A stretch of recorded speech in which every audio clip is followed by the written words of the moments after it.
দেশটা দ্বিতীয়বার স্বাধীন হওয়ার পর একটা কথা খুব বেশি শোনা যাইতেছিল।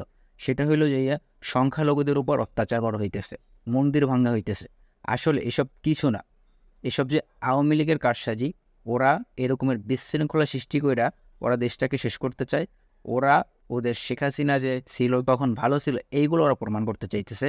এই যে আমি একটা মানে পড়ি দেখলাম, এই যে দেখেন, একজন হিন্দুর পোস্ট, এই জায়গায় লেখা যে আমি বিজন কুমার সরকার, আমার ছেলে ধ্রুব সরকার গতকাল সময় টিভিতে একটি সাক্ষাৎকার দিছে যা সঠিক নয় এবং আমরা বাড়ি সুরক্ষিত আছি।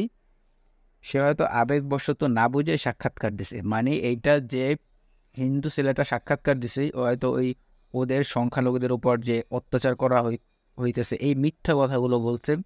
তার বাবা আবার স্ট্যাটাস দিয়ে এইটাকে ক্লিয়ার করছে পুরো যে এটা মিথ্যা, আহ, আহ, এটার জন্য সে দুঃখ প্রকাশ করছে, এটা মিথ্যা সাক্ষাৎকার। তার মানে ওই ছেলেটার বাবা বলছে।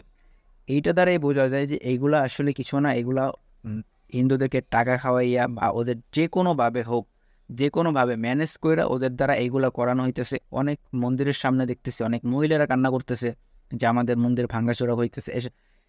যাই হোক, এইগুলা আসলে সত্যি না। কোনো মুসলিম এইটা করবে না। মুসলিম কেন, কোনো দেশটা সবার, হিন্দু মুসলিম খ্রিস্টান সবার সবার সবার সন্তানই এই যে ছাত্র আন্দোলন হইল, সবার সন্তান এতে অংশগ্রহণ করছে। দেশটা শুধু মুসলিমের যে সন্তান ছিল, শিক্ষার্থী ছিল, এদের না, দেশটা পুরো সবার। কিন্তু আওয়ামী লীগের কিছু কুত্তরা, ওরা চাইতেছে দেশটাকে শেষ করে দিতে। ওরা চাইতেছে দেশটার ভিতরে বিশৃঙ্খলা সৃষ্টি করতে। ছাত্রলীগ আছে, ওদের টাকা দিয়ে এগুলো করানো হইতেছে। ওদের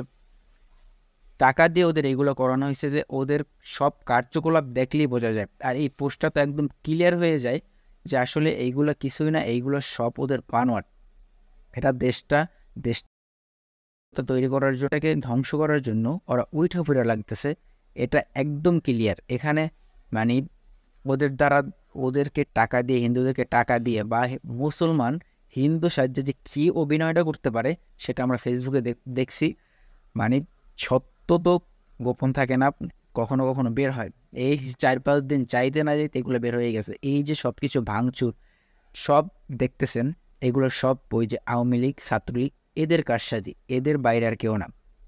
তাই এইগুলো সব গুজব, এগুলাই কেউ কান দেবেন না। মানে আপনাদের ভিতরে একটা বিভেদ সৃষ্টি করার জন্য এগুলো করা হইতেছে। হিন্দু মুসলিম আপনারা যারা আছেন, আপনাদের ভিতরে, আমরা মুসলিম আপনারা হিন্দুরা যারা আছেন, আমাদের ভিতরে একটা বিভেদ সৃষ্টি করার জন্য, দেশটাকে খারাপ অবস্থায় নেওয়ার জন্য এগুলো করা হইতেছে। তাই এগুলো থেকে সাবধান, এইগুলো কান দেবেন না।